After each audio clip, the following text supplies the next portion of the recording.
She said, "My parents prefer my ex. They think you're too plain."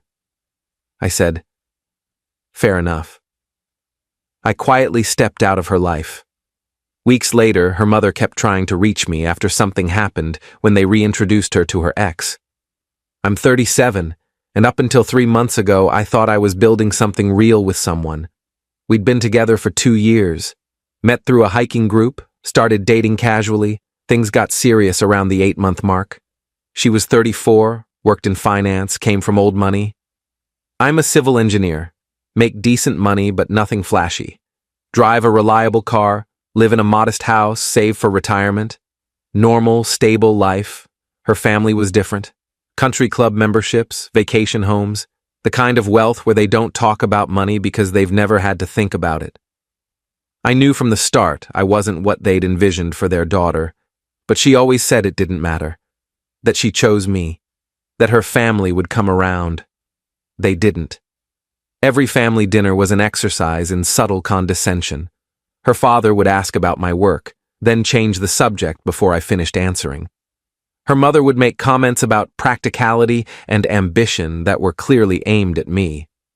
Her younger brother once asked, in front of everyone, if I'd ever considered doing something more significant with my career. I took it in stride, smiled politely, didn't engage. My girlfriend would apologize afterward, say they were just old-fashioned, that they'd warm up eventually. But they never did. The breaking point came on a Sunday in late August. We'd gone to her parents' house for brunch, standard monthly obligation. I was in the living room waiting for her to finish getting ready when I heard voices from the study.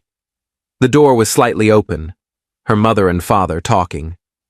"He's just so ordinary," her mother was saying. "No presence, no ambition." "She could do better," her father agreed. "Remember that boy she dated before? Now he had potential. We should invite him to the charity gala next month. Let them reconnect." I didn't wait to hear more. Went back to the living room, sat on the couch, stared at a painting on the wall, some abstract thing that probably cost more than my car. My girlfriend came downstairs 10 minutes later. "Ready?" "Yeah." Brunch was the usual, forced conversation, thinly veiled judgments. I barely spoke. She noticed. On the drive home, she asked, "What's wrong?" "Nothing. You were quiet today. Just tired." She let it go. That evening, we were at her place. She was making dinner. I was sitting at the kitchen counter watching her move around the space. Everything in her apartment was expensive, high-end appliances, designer furniture, original art on the walls. I'd always felt like a guest there, even after 2 years. "I need to tell you something," she said, not looking at me. "Okay. My parents want me to go to their charity gala next month." "All right." "They're inviting my ex." I set down the glass I was holding. "Why?" "They want us to reconnect. They think we were good together." "And what do you think?" She turned to face me. "I think they're being ridiculous, but they're not going to let this go." "So what are you saying?" "I'm saying I have to go, and he'll be there, and my parents are going to make a whole thing out of it." "Do you want to reconnect with him?" "No, of course not." "Then why are you telling me this?" She sighed. "Because I need you to understand. My parents, they prefer him. They think you're too plain." Those were my mother's exact words. I felt something settle in my chest. Not anger, not hurt, just clarity. "Fair enough," I said. "What?" "Fair enough. If that's how they feel, that's how they feel." "That's it? That's all you're going to say?" "What do you want me to say?" "I don't know. Fight for this. Tell me you're upset. Something. I'm not going to beg your parents to accept me, and I'm not going to compete with your ex for their approval. I'm not asking you to compete." "Then what are you asking?" She didn't have an answer. I left that night. Told her I needed space to think. She didn't try to stop me. I spent the next week thinking, really thinking, about what I wanted, about what I was willing to tolerate. about whether love was supposed to feel like a constant uphill battle. The more I thought about it, the clearer it became. I'd been compromising myself for 2 years, sitting through dinners where I was the punchline of inside jokes, listening to her father talk about real success while looking past me, watching her mother's face pinch with disappointment every time I showed up. And my girlfriend? She'd apologize in private but never defended me in public. Never told her father to stop changing the subject when I talked. Never told her mother that her comments were inappropriate.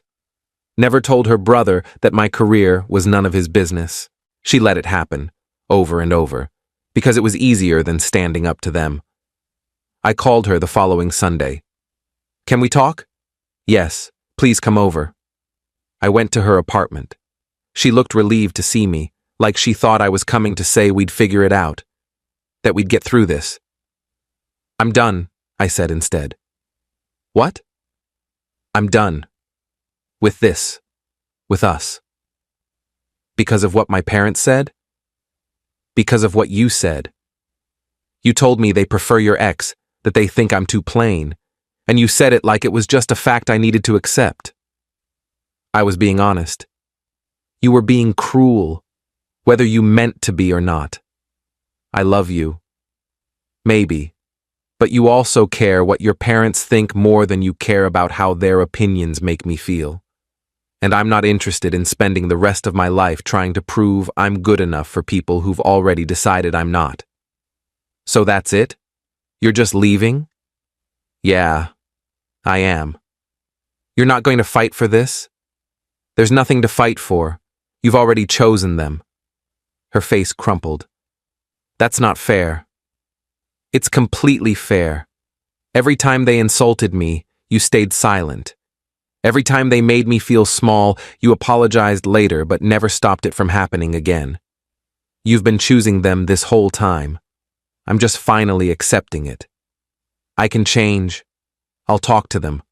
I'll make them understand. You've had 2 years to do that. You didn't. Because deep down, you agree with them. You think I'm too plain, too. You just didn't want to admit it. That's not true. Then why didn't you defend me? Why did you let your brother mock my career? Why did you let your mother make those comments about ambition? If you really thought I was enough, you would have shut that down immediately. She opened her mouth, closed it, opened it again. No words came out. That's what I thought, I said. I walked out, didn't look back, blocked her number on the drive home, blocked her on social media, deleted our photos, threw out the things she'd left at my place, a toothbrush, some clothes, a book she'd been reading. All of it went in a box that I left outside my door with a note. Please pick up at your convenience. She picked it up the next day while I was at work. Sent me an email from an address I hadn't blocked yet. I can't believe you're doing this. I didn't respond. Just added that email to my block list, too. The first week was hard. I'd reach for my phone to text her, then remember. I'd see something funny and think about telling her, then stop myself. I'd cook dinner and make too much food out of habit. But by week 2, I felt lighter, like I'd been carrying something heavy and finally set it down. I started doing things I'd stopped doing while we were together, went hiking on weekends without checking if she was free first, watched movies she'd never liked, cooked meals she said were too simple. I realized how much I'd been shrinking myself, not just around her family, but around her too, always trying to be a little more impressive, a little more ambitious, a little less plain. 3 weeks after I left, I got a call from an unknown number. I almost didn't answer, but curiosity got me. Hello? Hi, this is her mother. I should have hung up. What do you want? I need to talk to you. I don't have anything to say to you. Please. It's important. Can we meet? No. Then can I just talk? For 5 minutes? Against my better judgment, I stayed on the line. Something happened, she said. At the gala, with my daughter and her ex. Not my problem. He's not who we thought he was. Okay. He He hurt her. I felt my stomach drop. What do you mean? They were talking, reconnecting. He seemed charming, just like we remembered. But then, later in the evening, she found him in one of the private rooms. He was very publicly flirting with someone else, the daughter of one of my husband's business partners. She confronted him. He laughed at her, said she was naive if she thought he was interested in anything serious, that he was only there because her parents practically begged him to come, that he was networking, not rekindling. I didn't say anything. She's devastated. She's been crying for days, won't leave her room, won't talk to us. She barely eats, just stays in bed staring at the ceiling. Why are you telling me this? Because we were wrong. About him, about you. We thought he was ambitious and successful and everything we wanted for her. But he's just empty. A charming shell with nothing real inside. And you were genuine. You were kind. You were stable. And we pushed you away. Yeah, you did. I'm calling to apologize, and to ask if you'd consider talking to her. She won't admit it, but she needs you. She doesn't need me. She needs to learn that her parents don't always know what's best for her. We made a mistake. You made several. You made them repeatedly, for 2 years.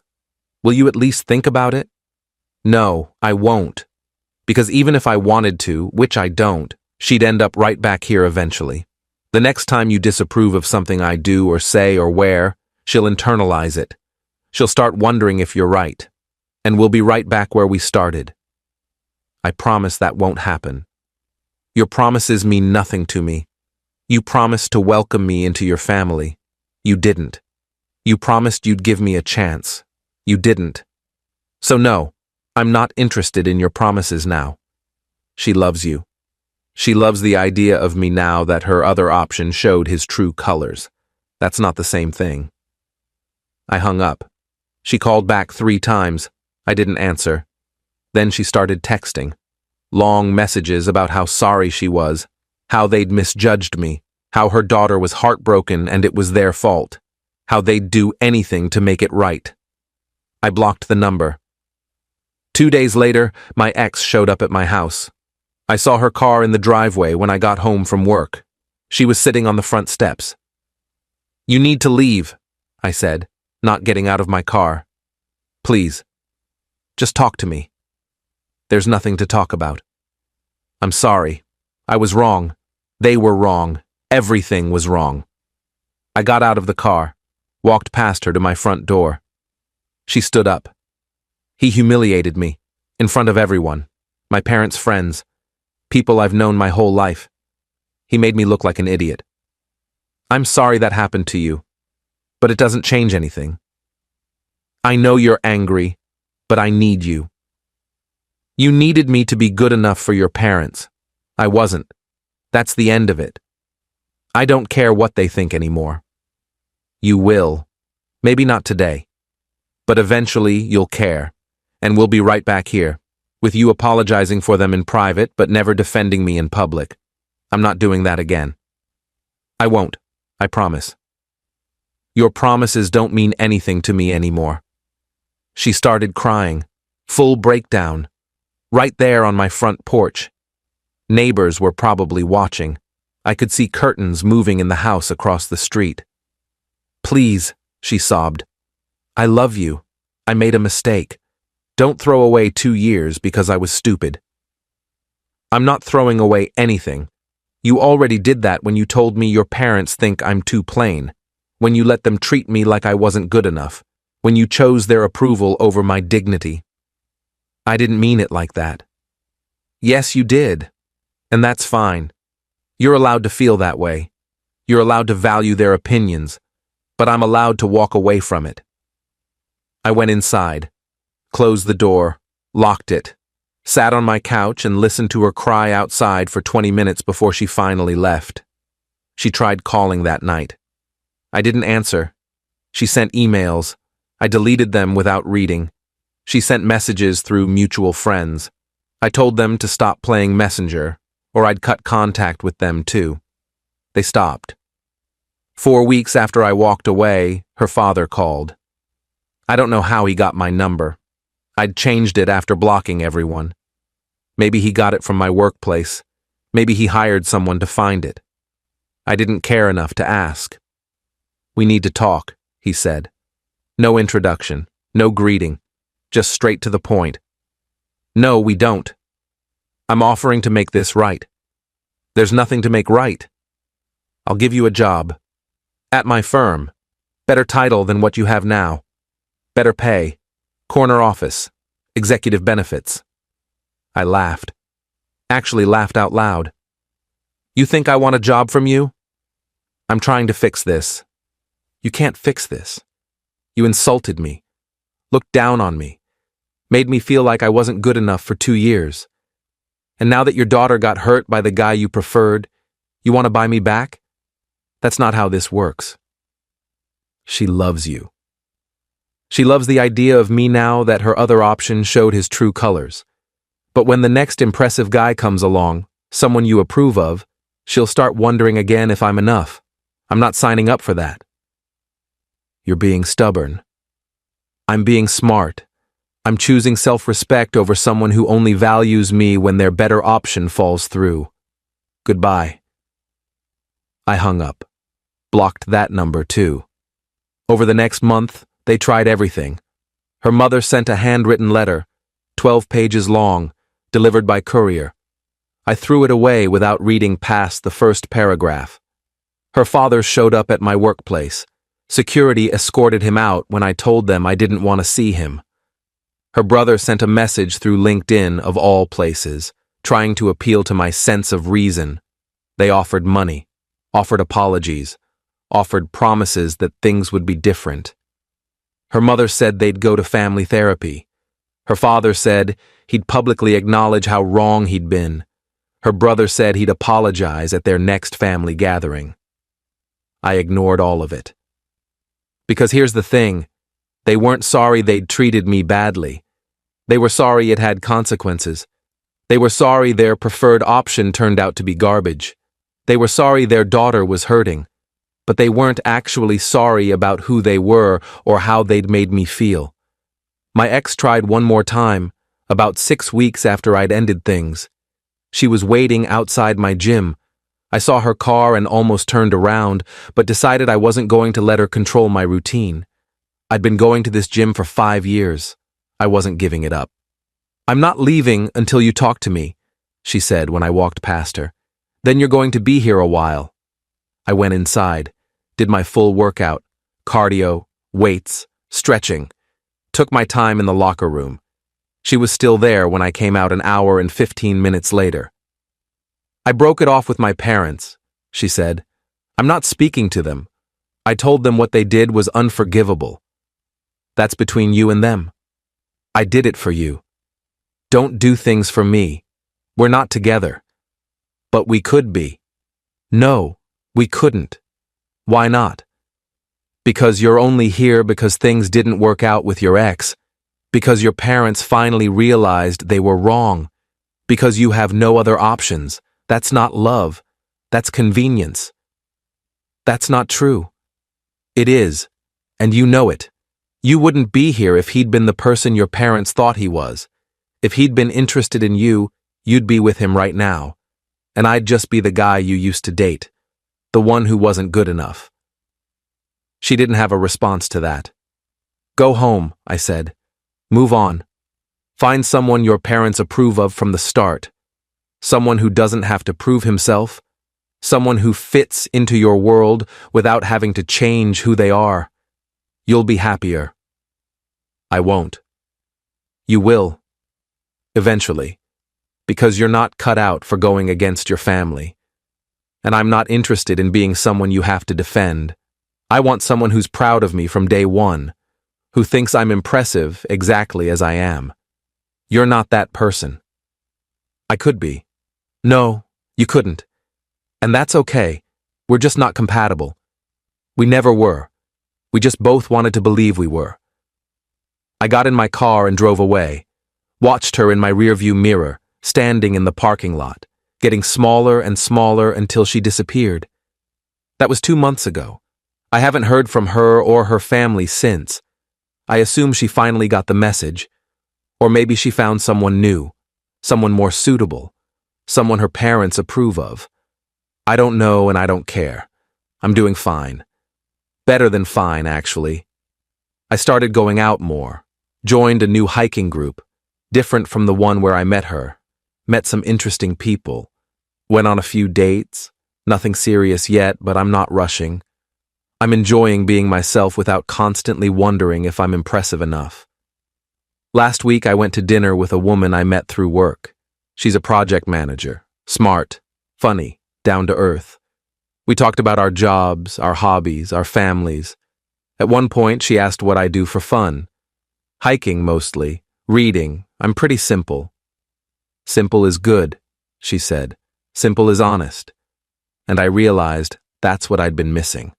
Someone who saw simple as a positive, not as a flaw that needed fixing. Someone at work asked me yesterday if I regretted walking away, if I thought I should have given her another chance after what happened with her ex. No. Not even a little?